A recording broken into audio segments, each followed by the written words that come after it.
بما ان الجوله الاولى خلاص خلصت وهوب الجوله الثانيه قربت تبدا، اهي قربت خلاص اهو.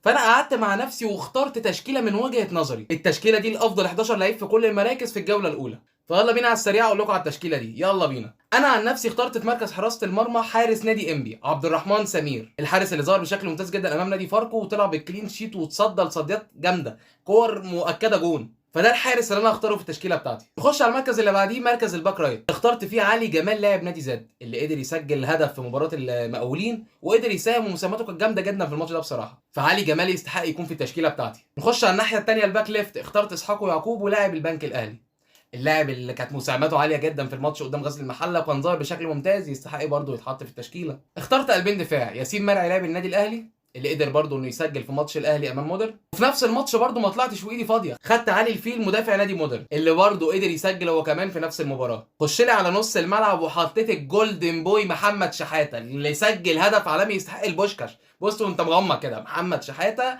يستحق البوشكاش بالهدف العالمي اللي جابه ده بصراحه، واداؤه في الماتش بامانه كان عالي جدا.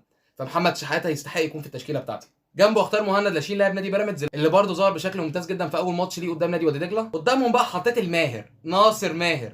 خش لي على الوينجات، خدت وينج رايت احمد السيد زيزو لاعب النادي الاهلي. ما علينا، خدت وينج ليفت افضل لاعب في الجوله من وجهه نظري عبد الرحيم دغموم لاعب النادي المصري، اللي قدر يسجل هدفين في المباراه الاولى ليه امام الاتحاد السكندري وغير مساهمته في الماتش وغير ظهوره المميز جدا في الماتش. فانا من قبل ما اكمل واحط راس الحربه فهختار عبد الرحيم دغموم مان اوف ذا ماتش للتشكيله اللي انا حطيتها دي. راس الحربه بقى انا كنت محتار بين اتنين بصراحه، احمد عاطف او حسام حسن، بس انا هختار احمد عاطف لان احمد عاطف سجل وصنع. ده ما يمنعش طبعا ان حسام حسن قدم مباراه جامده جدا قدام النادي الاهلي وقدر يسجل هدف عالمي بصراحه، بس انا هنا بروح لاحمد عاطف بسبب ارقامه. عشان كده زي ما قلت لك هختار بحق الله وبما يرضي الله، فهختار احمد عاطف في التشكيله بتاعتي. دي التشكيله بتاعتي للجوله الاولى، ايه رايكم في التشكيله دي؟ استنوا التشكيله بتاعت الجوله الثانيه وبقيه جولات الدوري باذن الله. وبس كده، سلام.